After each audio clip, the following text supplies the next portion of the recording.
हमारी ये पॉडकास्ट सिर्फ और सिर्फ असली महाभारत ग्रंथ के अनुसार आधारित है। पिछले वीडियो में आप जाना वसु का जन्म।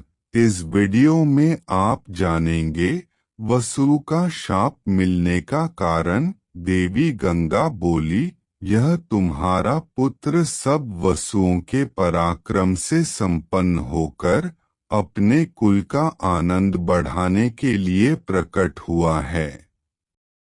तुम्हारे सिवा दूसरा कोई राजा इस पृथ्वी पर ऐसा नहीं था जो उन वसुओं का जनक हो सके। इसी प्रकार इस जगत में मेरी जैसी दूसरी कोई मानवी नहीं है जो उन्हें गर्भ में धारण कर सके। अतः इन वसुओं की जननी होने के लिए मैं मानव शरीर धारण करके आई थी। राजन, तुमने 8 वसुओं को जन्म देकर अक्षय लोक जीत लिए हैं। वसु देवताओं की यह शर्त थी और मैंने उसे पूर्ण करने की प्रतिज्ञा कर ली थी कि जो वसु जन्म लेगा उसे मैं जन्मते ही मनुष्यों से छुटकारा दिला दूंगी। इसलिए अब वे वसु महात्मा आपव वशिष्ठ के शाप से मुक्त हो चुके हैं। तुम्हारा कल्याण हो, अब मैं जाऊंगी। तुम इस महान व्रतधारी पुत्र का पालन करो। यह तुम्हारा पुत्र सब वसुओं के पराक्रम से संपन्न होकर अपने कुल का आनंद बढ़ाने के लिए प्रकट हुआ है। इसमें संदेह नहीं कि यह बालक बल और पराक्रम में दूसरे सब लोगों से बढ़कर होगा। शांतनु ने पूछा, देवी, ये आपव नाम के महात्मा कौन हैं और वसुओं का क्या अपराध था जिससे आपके शाप से उन सबको मनुष्य योनि में आना पड़ा? और तुम्हारे दिए हुए इस पुत्र ने कौन सा कर्म किया है जिसके कारण यह मनुष्य लोक में निवास करेगा? वैशंपायन जी कहते हैं, नरश्रेष्ठ जन्मेजय, अपने पति राजा शांतनु के इस प्रकार पूछने पर जहनुपुत्री गंगा देवी ने उनसे इस प्रकार कहा। गंगा बोली, भरत श्रेष्ठ, पूर्व काल में वरुण ने जिन्हें पुत्र रूप में प्राप्त किया था वे वशिष्ठ नामक मुनि ही आपव नाम से विख्यात हैं। गिरिराज मेरु के पार्श्व भाग में पवित्र आश्रम है जो मृग और पक्षियों से भरा रहता है। सभी ऋतुओं में विकसित होने वाले फूल उस आश्रम की शोभा बढ़ाते हैं।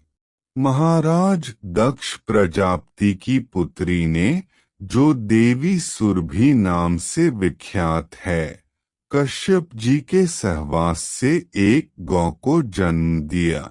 वह गौ मुनियों द्वारा सेवित उस पवित्र एवं रमणीय तापस वन में रहती हुई सब और निर्भय होकर चरती थी। भरत श्रेष्ठ, एक दिन उस देवर्षि सेवित वन में पृथु आदि वसु तथा संपूर्ण देवता पधारे।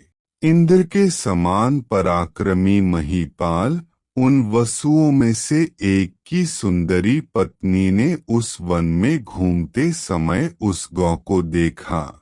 राजेंद्र, संपूर्ण कामनाओं को देने वालों में उत्तम नंदिनी नाम वाली उस गाय को देखकर उसकी शील संपत्ति से वह वसुपत्नी आश्चर्यचकित हो उठी। वृषभ के समान विशाल नेत्रों वाले महाराज उस देवी ने द्यो नामक वसु को वह शुभ गाय दिखाई जो भली भांति हृष्ट पुष्ट थी। दूध से भरे हुए उसके थन बड़े सुंदर थे, पूंछ और खुर भी बहुत अच्छे थे। वह सुंदर गाय सभी सद्गुणों से संपन्न और सर्वोत्तम शील स्वभाव से युक्त थी। पूर्ववंश का आनंद बढ़ाने वाली सम्राट, इस प्रकार पूर्व काल में वसु का आनंद बढ़ाने वाली देवी ने अपने पति वसु को ऐसे सद्गुणों वाली गौ का दर्शन कराया। गजराज के समान पराक्रमी महाराज द्यो ने उस गाय को देखते ही उसके रूप और गुणों का वर्णन करते हुए अपनी पत्नी से कहा, यह कजरारे नेत्रों वाली उत्तम गौ दिव्य है। वरारोहे, यह उन वरुणनंदन महर्षि वशिष्ठ की गाय है, जिनका यह उत्तम तपोवन है।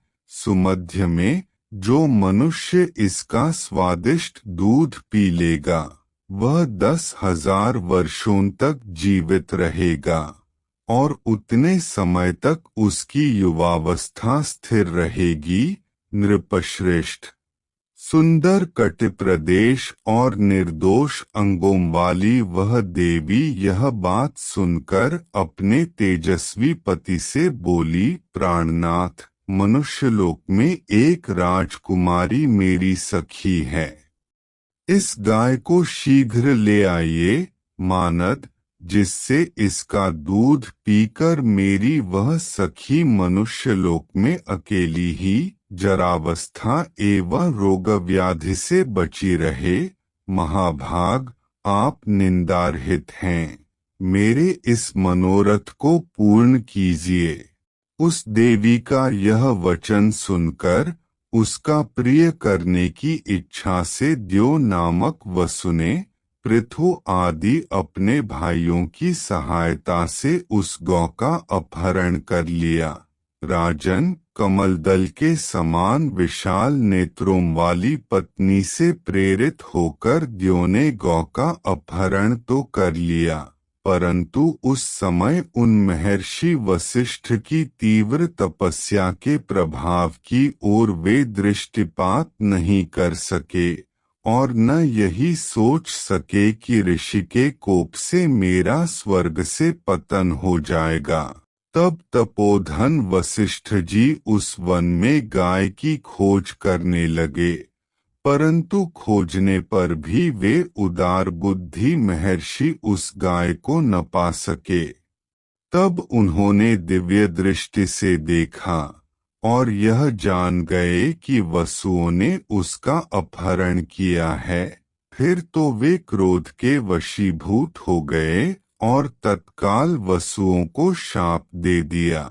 वसुओं ने सुंदर पूंछ वाली मेरी कामधेनु गाय का अपहरण किया है, इसलिए वे सबके सब मनुष्य योनि में जन्म लेंगे, इसमें संशय नहीं।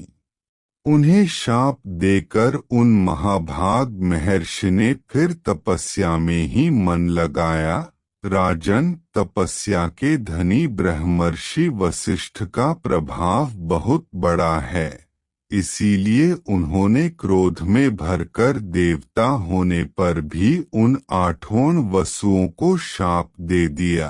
तदंतर हमें शाप मिला है, यह जानकर वे वसु पुनः महामना वशिष्ठ के आश्रम पर आए और उन महर्षि को प्रसन्न करने की चेष्टा करने लगे।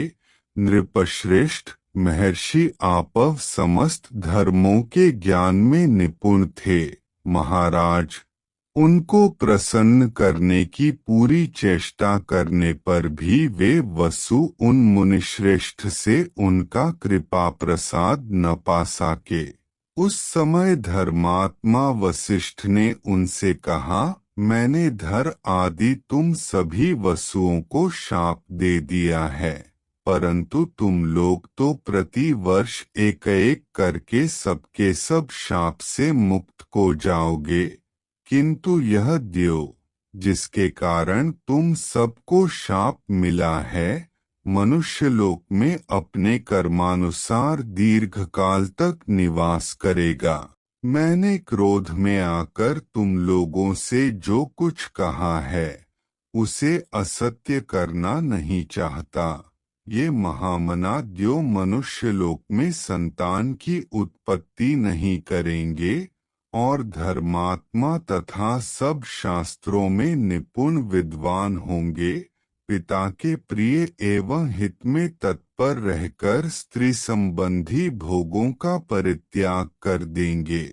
उन सब वसुओं से ऐसी बात कहकर वे महर्षि वहां से चल दिए। तब वे सब वसु एकत्र होकर मेरे पास आए। राजन, उस समय उन्होंने मुझसे याचना की और मैंने उसे पूर्ण किया। उनकी याचना इस प्रकार थी, गंगे, हम ज्यों-ज्यों जन्म लें, तुम स्वयं हमें अपने जल में डाल देना राजशिरोमणे। इस प्रकार उन शापग्रस्त वसुओं को इस मनुष्यलोक से मुक्त करने के लिए मैंने यथावत प्रयत्न किया है। भारत नृपश्रेष्ठ, यह एकमात्र द्योही महर्षि के शाप से दीर्घकाल तक मनुष्यलोक में निवास करेगा। राजन, मेरा यह पुत्र देवव्रत और गंगादत्त दो नामों से विख्यात होगा। आपका बालक गुणों में आपसे भी बढ़कर होगा। आपका यह पुत्र अभी शिशु अवस्था में है, बड़ा होने पर फिर आपके पास आ जाएगा और आप जब मुझे बुलाएंगे तभी मैं आपके सामने उपस्थित हो जाऊंगी। वैशंपायन जी कहते हैं, जन्मेजय, ये सब बातें बताकर गंगा देवी उस नवजात शिशु को साथ ले वहीं अंतर्धान हो गईं और अपने अभीष्ट स्थान को चली गईं। उस बालक का नाम हुआ देवव्रत। कुछ लोग गांगे भी कहते थे। द्यु नाम वाले वसु शांतनु के पुत्र होकर गुणों में उनसे भी बढ़ गए। अगर आपको ये पॉडकास्ट अच्छी लगी तो महाभारत को जानने के लिए इस चैनल को सब्सक्राइब जरूर करें। धन्यवाद।